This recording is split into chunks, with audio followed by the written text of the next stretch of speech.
추가 징계인데요.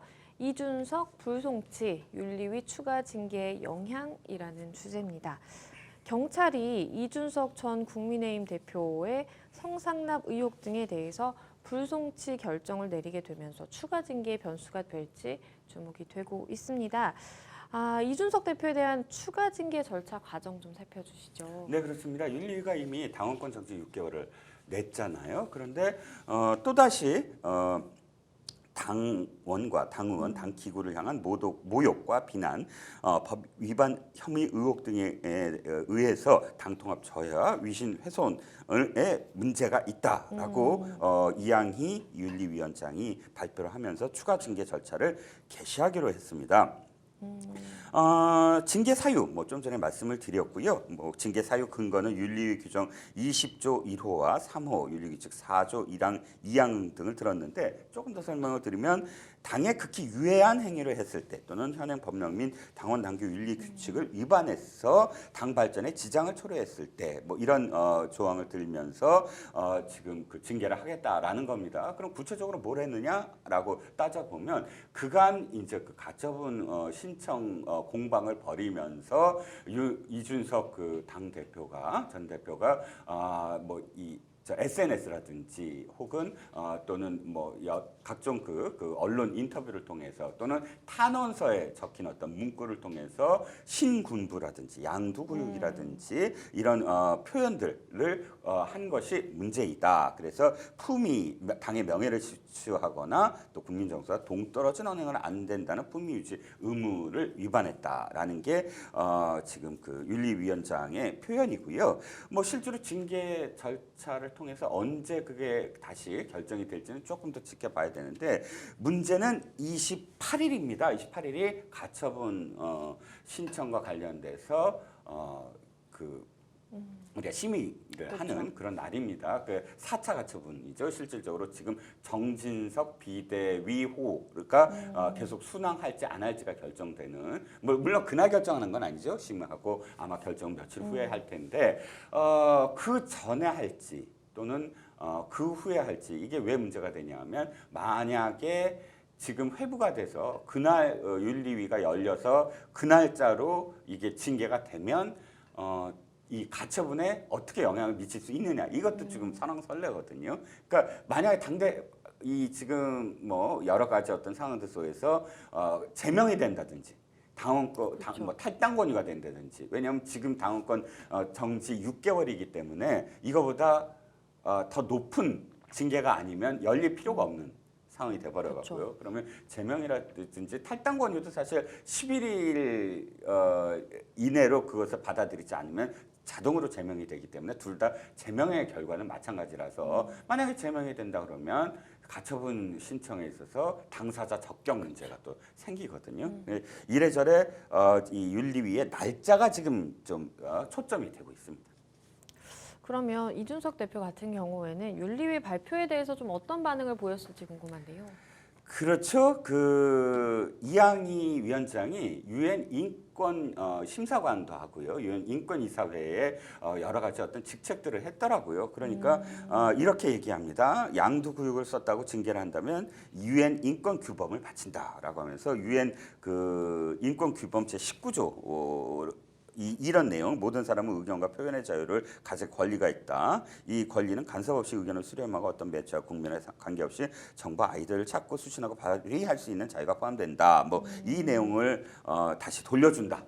그러니까 이제 유엔 인권위에서 일했던 사람이 어떻게 이런 결정을 내릴 수 있느냐라는 그런 내용으로 이준석 대표가 좀 반박을 했습니다. 홍준표 대구시장 같은 경우에는 이 대표를 향해서 좀 날선 비판을 쏟아냈네요. 네, 그렇습니다.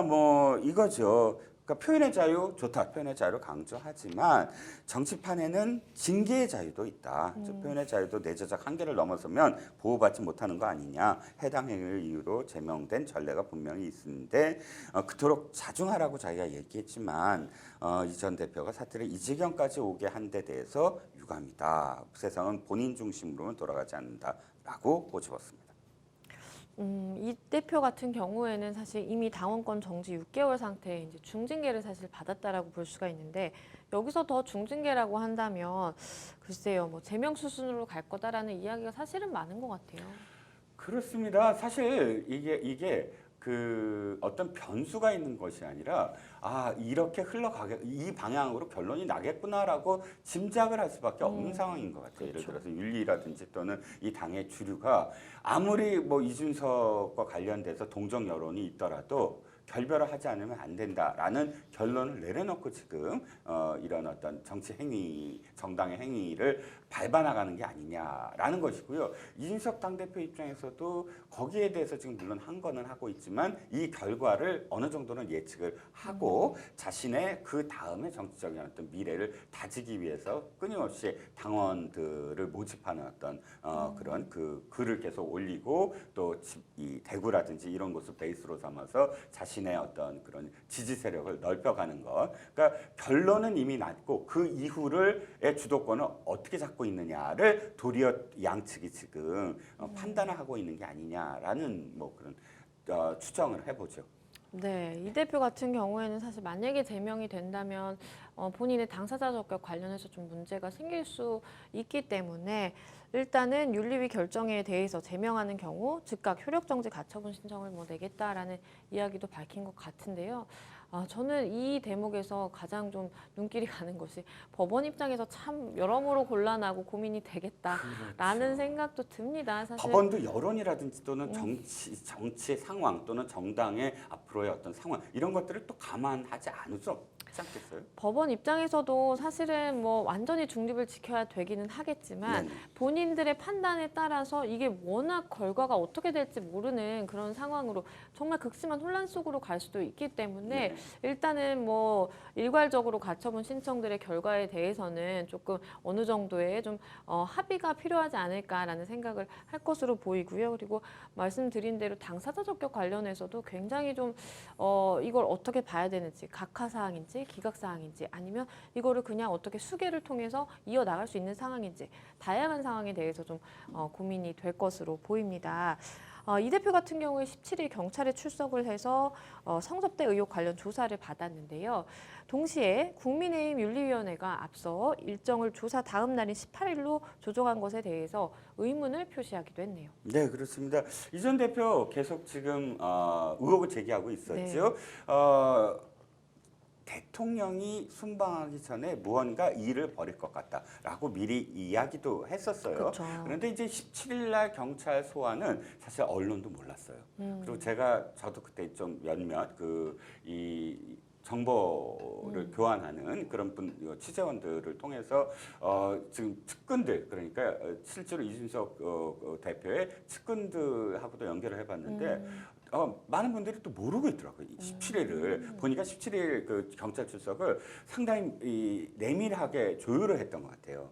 그러니까 이준석 대표가 그래서 일단 약속을 받아냈죠. 뭐 어떤 약속이냐면 언론에 공개되지 않기로. 그래서 출두라든지 혹은 나왔을 그렇죠. 때 언론에 전혀 노출되지 않았습니다. 사진도 찍히지 않았고 그 나중에 이제 그 경찰 출입 기자들로부터 알게 돼서 속보가 나오기 시작했잖아요. 지금 조사 받고 있다. 이런 정도로 보안이 철저하게 유지가 됐는데 아니 자신은 그렇게 보안을 했는데 어떻게 그러니까 윤리위가 그걸 어떻게 알고 그 다음 날로 바로 윤리 그러니까 그 회부를 했느냐, 윤리를 소집을 했느냐, 이건 분명히 이 자신을 의식한 자신의 어떤 경찰과 관련돼서 의식한 그런 부도이다. 즉 이 경찰의 어떤 그런 그 결과라든지 윤리위의 어떤 징계라든가 이런 것들이 철저하게 연동돼서 지금 벌어지고 있는 것이 아니냐라는 의혹을 지금 제기한 겁니다.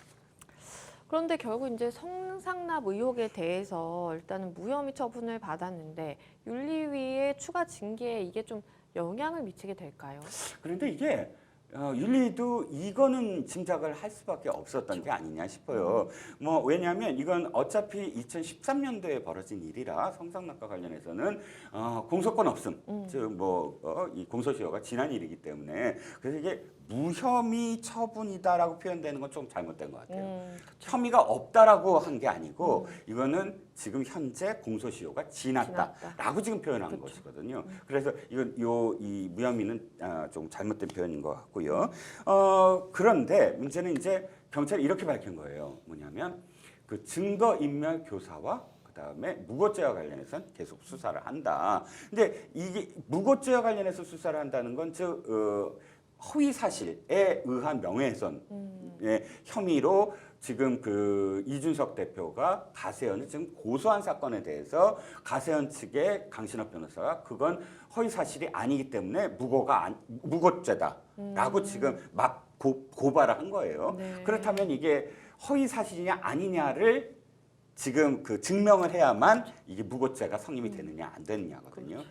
그러니까 형량이 굉장히 높죠, 무고죄. 그렇죠. 무고죄 같은 경우에는 사실은 내가 어쨌든 뭐 거짓으로 이 사람을 고소를 한다라는 것과 더불어서 사실은 형사 뭐 소송이라든지 수사기관의 인력을 낭비한다라는 측면도 있기 때문에 보통 초범이라고 하더라도 벌금형에 그치는 게 아니라 뭐 집행유예형까지 선고가 될 수도 있는 사안이 많고요. 물론 뭐 사건마다 좀 차이는 있겠지만 일단은 무고죄 부분에 대해서는 좀 신경을 써야 되는 게 사실 맞죠. 네, 그렇습니다. 그렇기 때문에 아직 경찰이 이 성상납과 관련돼서의 뭐 그 이 어떤 처벌은 못하지만 성상납이 있었느냐 없었느냐에 대해서는 무고죄와 연결되면서 밝힐 수 있는 어떤 측면인데, 근데 지금 경찰이 그것을 열어는 놨는데 이게 언제 그럼 그 결과를 발표하느냐? 이건 조금 요원할 것 같아요. 왜냐하면 이게 8월 14일인가요? 제가 기억하기에는 그 강신업 변호사가 8월 14일인가 고발을 했고 강남경찰서에 고발을 했는데 강남경찰서가 그것을 서울 경찰청으로 지금 이첩을 했습니다. 왜냐하면 서울경찰청이 성상납과 관련된 또 증거인멸 교사와 관련된 수사를 하고 있었거든요. 그래서 병합을 하는 어떤 상황이기 때문에, 그래서 윤리위는 지금 이것과 관련해서는 어차피 직접적으로 영향을 미치지는 않을 것 같아요. 그러니까 아까 윤리위가 하려고 했던 거, 즉 뭐 신군부라든지 뭐 이런 발언들, 그 발언들이 당원이라든지 당이라든지 뭐 이렇게 이 명예를 실추했다라는 그런 쪽으로 아마 이 징계 이유를 지금 초점을 맞출 것 같습니다.